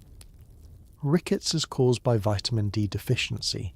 Vitamin D is produced by skin exposed to sunlight. It is also found in fatty fish and egg yolks. In Northern Europe, winter sunlight is weak and people wore clothing covering most skin. Children might develop rickets. Rickets causes softening of bones in children, leading to deformities. Bowed legs and curved spines were visible signs. Rickets was probably common in poor children who had inadequate sun exposure and poor diet. The condition was painful and limiting, but not usually fatal. Beriberi is caused by thiamine deficiency. Thiamine is a B vitamin found in whole grains, legumes, and meat. Medieval peasants eating whole grain bread and legumes probably had adequate thiamine. Refined grains remove thiamine, but peasants rarely ate refined grains. Iron deficiency causes anemia. Anemia is low red blood cell count, causing weakness and fatigue. Iron is found in meat, legumes, and leafy greens. Peasants eating legumes and greens had some iron, but meat was rare.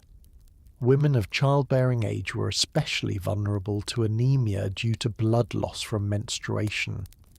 Protein deficiency causes various problems. Proteins are essential for building and repairing body tissues. Growing children need adequate protein. Peasant children eating primarily grain with occasional legumes might have marginal protein intake. This could cause stunted growth and weakness. Iodine deficiency causes goiter. Goiter is swelling of the thyroid gland in the neck. Iodine is found in seafood and in soil near oceans. Inland regions far from the sea had low environmental iodine. People in these areas were vulnerable to goiter. Goiter was visible and common in some regions. It caused swelling in the neck but was not usually immediately life-threatening. However, severe iodine deficiency could cause mental retardation in children born to deficient mothers. This condition, called cretinism, affected populations in some mountain regions. Infectious diseases were affected by nutritional status. A well-nourished person's immune system functions better than a malnourished person's. Peasants weakened by hunger were more susceptible to infections including plague, typhus, and dysentery. Famines often preceded epidemics. When people were weakened by starvation, disease spread more easily and killed more people. The combination of famine and disease could devastate populations. This pattern repeated throughout medieval period. Intestinal parasites were common. Parasites including worms lived in the intestines and consumed nutrients. An infected person had to eat more to compensate for nutrients stolen by parasites. Poor sanitation and consumption of undercooked meat facilitated parasite transmission. Deworming was not possible with medieval medicine. People lived with chronic parasite infections. Children with heavy parasite burdens were weakened, malnourished, and vulnerable to other diseases. Parasites were an accepted part of life. Let us examine food and social mobility. The rigid medieval social structure limited mobility between classes. However, food production created some opportunities for advancement, or at least survival. Successful farmers who produced surplus could sell it. This generated income. A peasant who saved money might buy more land or livestock. Over generations, a family might improve their economic position slightly. This was not dramatic mobility, but made a difference in living standards. Skills in food production created opportunities. A skilled baker might work for a lord's household, receiving better compensation than a field labourer. A skilled brewer might sell ale and earn income. A skilled cheesemaker had valuable expertise. These skilled positions were still within the peasant class. A baker was still a commoner, not a noble. But within the peasant class there was economic stratification.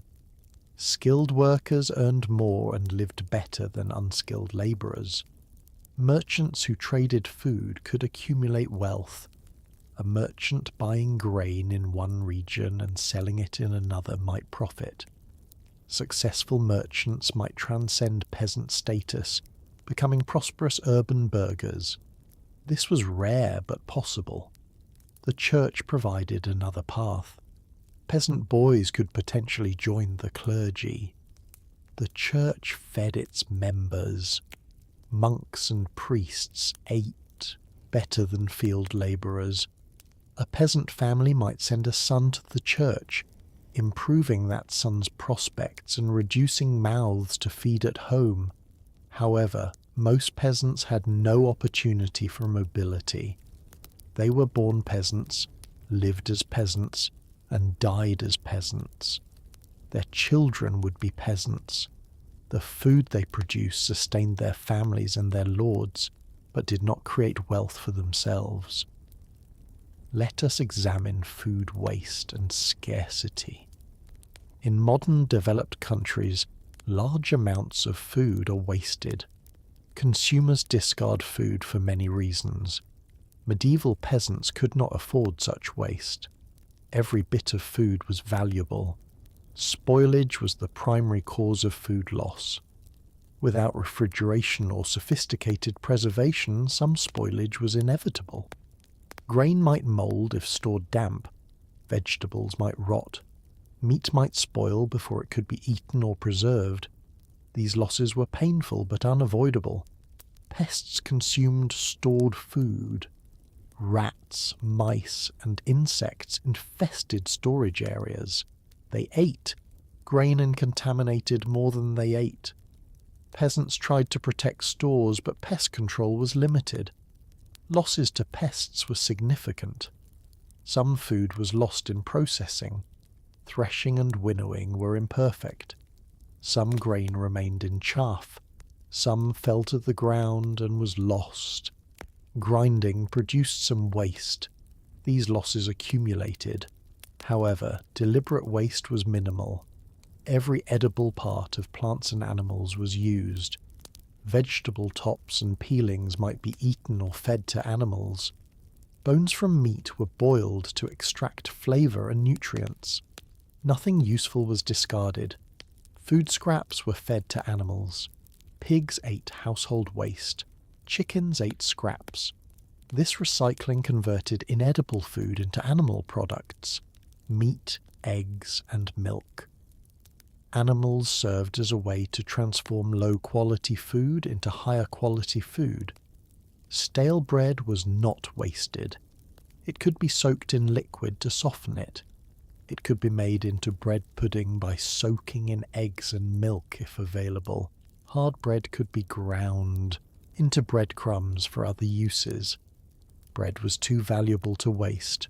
Mouldy food might be eaten if mould was light. Peasants could not afford to discard food with slight mould. They might cut away mouldy parts and eat the rest. This was not safe, but was done from necessity. Food poisoning occasionally resulted. The concept of food expiration dates did not exist. Food was eaten until it was clearly spoiled. The definition of spoiled was generous by modern standards. Food that modern people would discard as too old was eaten. Hunger overcame caution. During famines, truly inedible materials were consumed. Tree bark could be ground and mixed with flour to extend it. Grass and leaves might be boiled and eaten. These provided bulk but little nutrition. They filled stomachs without satisfying hunger. Famine foods included acorns, which are nutritious but require processing to remove bitter tannins. Without proper processing, acorns cause stomach upset. Desperate people might eat them anyway. Other desperate measures included eating seed grain, which meant no crop could be planted. Eating seed grain was a last resort. It provided immediate food but doomed future harvests.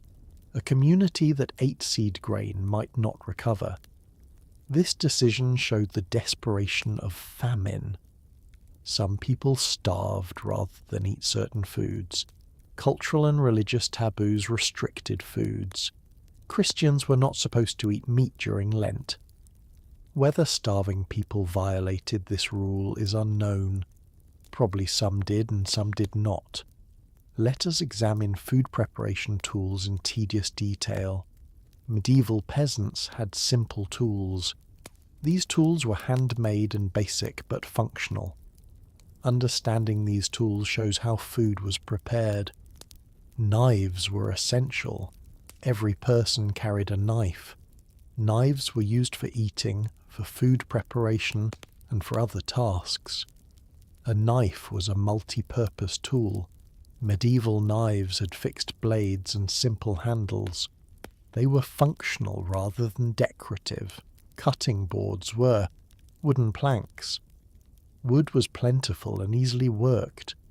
A smooth piece of wood served as a surface for cutting vegetables and bread.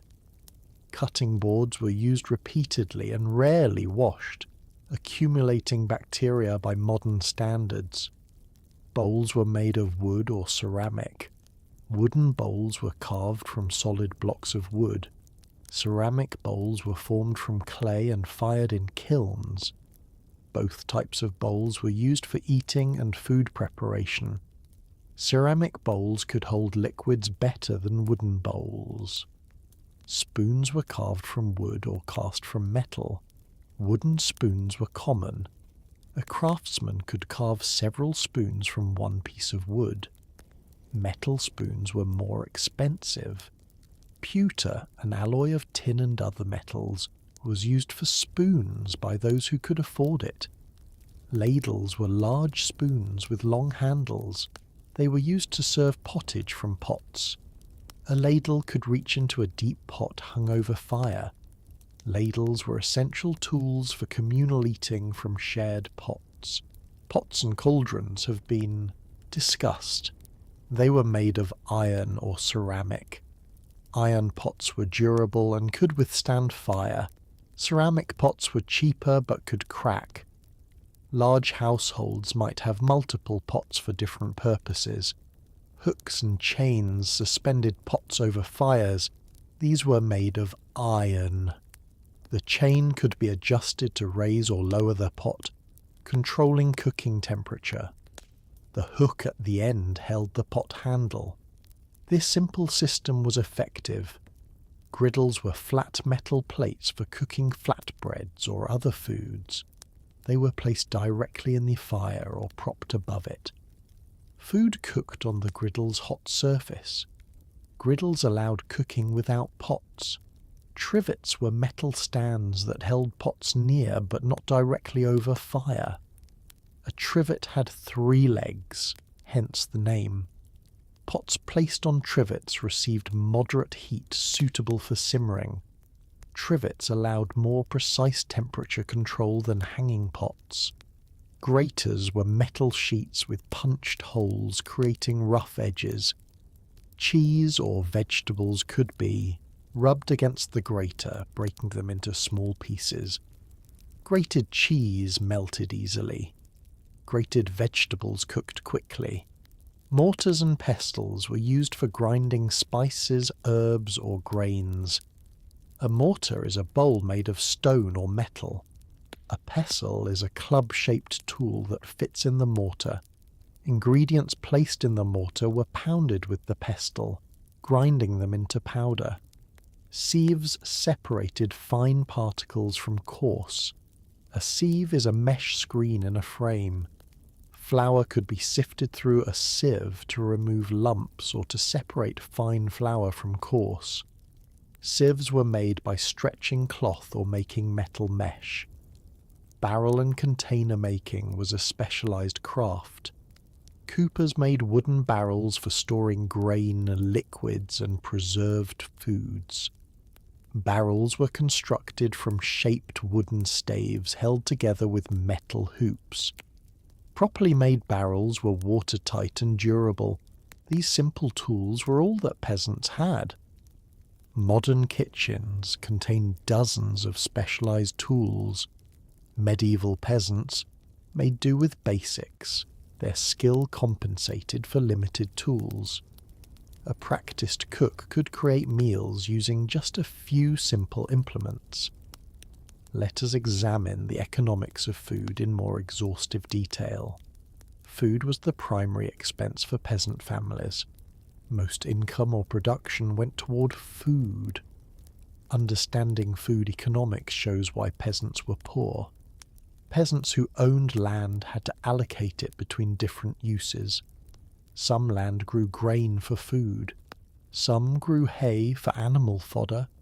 Some might grow flax for linen or other non-food crops. Decisions about allocation affected food production. Prioritizing food production was logical but risky.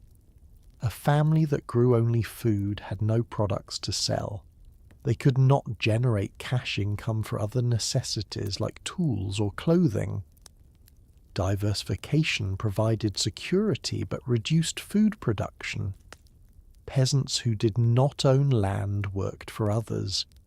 They might labour on a lord's fields in exchange for the right to farm small plots for themselves. They might work for wages paid in food or money. These arrangements varied by region and time. Sharecropping was one arrangement. A sharecropper farmed someone else's land in exchange for a portion of the harvest. The landowner might receive half or more of the harvest. The sharecropper kept the rest. This was better than owning no land, but limited economic advancement. Food prices fluctuated with supply and demand. After harvest, when grain was plentiful, prices were low. Before harvest, when stores were depleted, prices were high. Peasants who had to buy food paid more in spring than in autumn. Wealthy people could take advantage of price fluctuations. They could buy grain cheap after harvest and store it. They could sell it expensive before harvest. This arbitrage generated profits. Peasants could not afford to buy grain they did not need immediately. Taxes and obligations took a large portion of production. A peasant might owe a third or more of their harvest to lords and church. After these obligations, the peasant kept what remained. In bad years, obligations might exceed production, forcing peasants into debt. Debt was dangerous. A peasant who borrowed grain to survive winter had to repay with interest. If next year's harvest was also poor, debt grew. A peasant crushed by debt might lose their land or freedom. Debt could reduce free peasants to serfdom. Serfs were peasants bound to land. They could not leave without the lord's permission. They owed labour and payments to the lord. Serfdom was hereditary. Children of serfs were serfs. This system kept peasants trapped in poverty and dependency. Free peasants had more rights but still struggled economically. Freedom meant they could leave, but where would they go? Land was owned by someone. A landless peasant had few options. Freedom without resources meant little. Some peasants left agriculture for towns. Urban areas offered opportunities in crafts and trade. However, urban life had its own challenges. Food had to be purchased. Rent had to be paid. Urban poor were often as desperate as rural poor. The feudal system extracted wealth from peasants systematically. Peasants created value through their labour. This value was transferred to lords through rent, taxes, and obligations. Lords consumed the surplus while peasants remained poor. This arrangement was enforced by law and custom. If you have continued reading through this extraordinarily long and deliberately tedious examination of medieval peasant diet and why it mattered, you have either fallen asleep long ago or possess truly exceptional endurance for boring detail.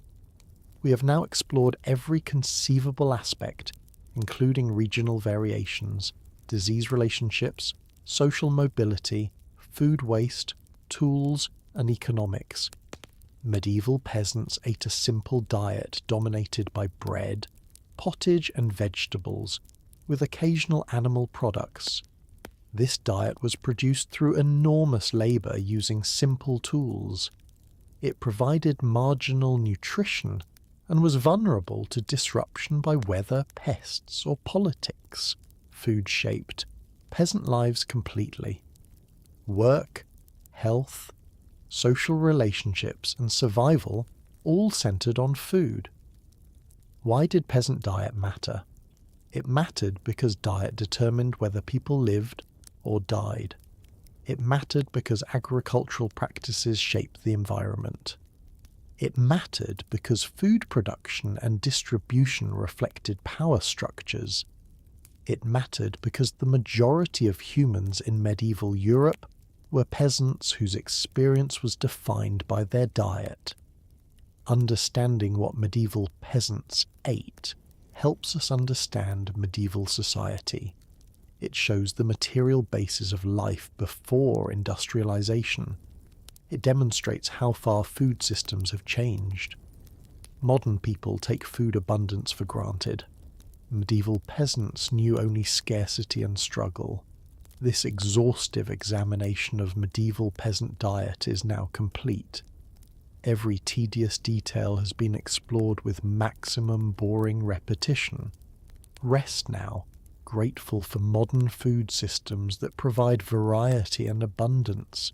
Sleep peacefully, knowing you need never experience the hunger and monotony of the medieval peasant diet. Good night, and may you dream of full plates and secure harvests. But before we truly conclude, one more aspect demands exhaustive attention: the psychological and cultural dimensions of food scarcity. This final exploration will ensure we exceed our goal while maintaining maximum sleep-inducing tedium. Living with constant food uncertainty created psychological stress. Modern people in developed countries rarely worry whether food will be available tomorrow. Medieval peasants lived with this worry constantly. The anxiety of not knowing whether you will eat tomorrow shapes psychology profoundly. This chronic stress affected mental health. Constant worry causes anxiety and depression. Peasants had no understanding of mental health or treatment for it. They simply lived with the psychological burden of scarcity. This suffering was invisible but real. Hope and despair alternated with seasons. Spring brought despair as food stores ran low. Summer brought hope as new crops grew. Autumn brought relief as harvest arrived. Winter brought moderate contentment as stores were full. This emotional cycle repeated annually. Parents faced agonizing decisions during shortages. If food was insufficient for everyone, who should eat? Should parents give more to themselves to maintain ability to work? Should they give more to children? Should stronger children get more than weaker ones? These choices were painful. Historical evidence suggests parents often sacrificed themselves for children. Parents would eat less to allow children to eat more. This self-sacrifice was driven by love and by practical necessity. Children are the future. But watching your children go hungry while unable to help was emotionally devastating. Family relationships were strained by food scarcity. Hunger makes people irritable. Family members might argue over food distribution. Resentments could develop. A child who received a smaller portion might feel less loved. These tensions damaged family bonds. The joy of eating after hunger was intense. Modern people eat when convenient or enjoyable. Medieval peasants who had been hungry experienced eating as a profound pleasure. The satisfaction of a full stomach after genuine hunger created happiness that modern people rarely experience. Feasts were remembered for life. A wedding feast with meat and ale was an extraordinary experience for someone who usually ate bread and pottage. The memory of that feast would be cherished and recounted for years. Food was not just fuel, but a source of joy and meaning. Gratitude for food was deep and sincere. Prayers before meals thanking God for food were not mere ritual. They expressed genuine appreciation for sustenance that could not be taken for granted. Every meal was recognized as a blessing. Religious fasting took on different meaning in context of scarcity. Voluntarily giving up food when food was already scarce demonstrated devotion. Fasting during Lent or other religious periods was a significant sacrifice. It showed willingness to suffer for faith. However, enforced fasting when already hungry was cruel. A peasant who had barely enough food being required to fast for religious reasons faced additional hardship. Some probably cheated, others faithfully observed fasts despite hardship. Religion provided both meaning and additional burdens. Food theft was tempting but dangerous. A starving person might steal bread or vegetables. This was morally wrong by societal standards, but understandable given circumstances. Authorities punished theft harshly. The risk of punishment had to be weighed against hunger. Punishments for theft were severe. A thief might have a hand cut off. This mutilation was public and permanent. It served as deterrent while permanently marking the thief. Losing a hand also destroyed ability to work, condemning the thief to begging or starvation. Despite harsh punishments, theft occurred. Desperation overcame fear. A parent watching a child starve might steal to save that child. The moral calculation became complicated when life itself was at stake. Survival instinct competed with social rules. Community support systems existed but were limited. In good times, those with surplus would help those in need.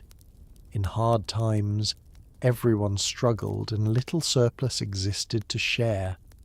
Charity could not solve systemic food insecurity. The church preached charity and provided some assistance. Monasteries might distribute food to the poor. Individual priests might help parishioners. However, the church also collected tithes, reducing peasants' food supplies. The church's role was complicated. Wealthy individuals sometimes provided charity. A noble might distribute food to the poor during hard times. This charity served multiple purposes. It was religiously encouraged, it prevented social unrest, and it enhanced the noble's reputation. However, the amount of charity was a tiny fraction of what was needed. The psychological impact of receiving charity was mixed. Gratitude for help was combined with humiliation of needing assistance. Being dependent on others' generosity was demeaning. People preferred self-sufficiency when possible. The threat of starvation shaped life decisions. A young person choosing whether to marry had to consider whether they could feed a family. Marriages might be delayed or prevented by economic concerns. Love alone was not sufficient reason to marry if survival was uncertain. The number of children a family had was partly determined by food availability. More children meant more mouths to feed, but also more workers eventually. The calculation was complex. Some children died of malnutrition before becoming productive workers. Infant mortality was high, partly because of nutrition. Malnourished mothers could not adequately nourish fetuses. Infants born underweight were vulnerable. Breastfeeding mothers who were themselves malnourished produced inadequate milk. Infants died. This high infant mortality was accepted as normal. Parents expected some children to die. They might not even name infants until they survived past infancy. This emotional protection mechanism helped parents cope with repeated losses. Children who survived infancy still faced nutritional challenges. Growing children need adequate protein and calories. Peasant children often grew more slowly than modern children. They might not reach their genetic height potential due to malnutrition. Stunted growth had lifelong effects. Shorter adults had less physical strength. This reduced their work capacity and earning potential. Malnutrition in childhood perpetuated poverty in adulthood. The cycle continued across generations. Education, such as it was affected by nutrition. A hungry child cannot concentrate or learn effectively. Cognitive development is impaired by malnutrition. Peasant children who were chronically underfed might not develop their full intellectual potential. However, education was rarely available to peasant children anyway. Most were illiterate. They learned practical skills through observation and participation. Formal education was for wealthy children. Still, nutrition affected ability to learn even practical skills. The cultural memory of famine was deep. Stories of past famines were told and retold. These stories served as warnings and explanations. They taught survival strategies. They also created collective trauma that shaped culture. Communities that had survived famine together developed strong bonds.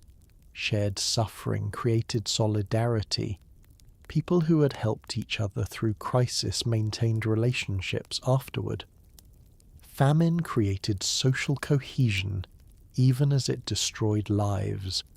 Some people became wealthy during famines. Those who had stored food could sell it at high prices. Moneylenders could profit from desperate borrowers. This profiteering was condemned morally but occurred nonetheless. Famine created opportunities for some while destroying others. The psychological scars of famine lasted lifetimes. Survivors never forgot what they had endured. Even after food became adequate again, the memory of hunger remained. This memory shaped behavior. Survivors might hoard food or be unable to waste food ever again. Food preferences were shaped by scarcity experiences. Foods associated with survival through hard times were valued. Foods that had been unavailable were desired. These preferences were passed to children through culture. Regional food traditions reflect historical scarcity patterns. The medieval peasant experience of food scarcity shaped European culture in ways that persist. Thanksgiving for harvests, celebrations involving special foods, anxiety about food security. These cultural patterns have deep roots in medieval experiences. Modern food abundance would seem miraculous to medieval peasants. A modern supermarket contains more food variety than a medieval king could access. The idea that ordinary people could eat meat daily, have fresh vegetables year-round, and taste foods from around the world would be incomprehensible. Yet modern food abundance creates different problems. Obesity, diabetes, and heart disease result from overeating. Food waste is enormous. The connection between food and its production is lost. these modern problems would be equally incomprehensible to medieval peasants who worried about having enough, not having too much.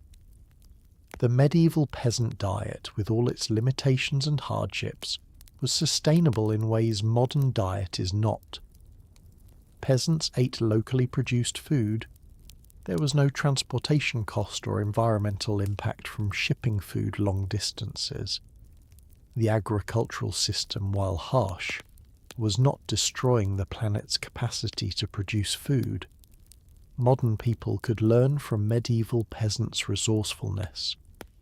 Using every part of plants and animals, wasting nothing, preserving food carefully, these practices are worth remembering even in times of abundance. The medieval peasant's relationship with food was one of respect born from necessity. Understanding what medieval peasants ate and why it mattered provides perspective on modern life.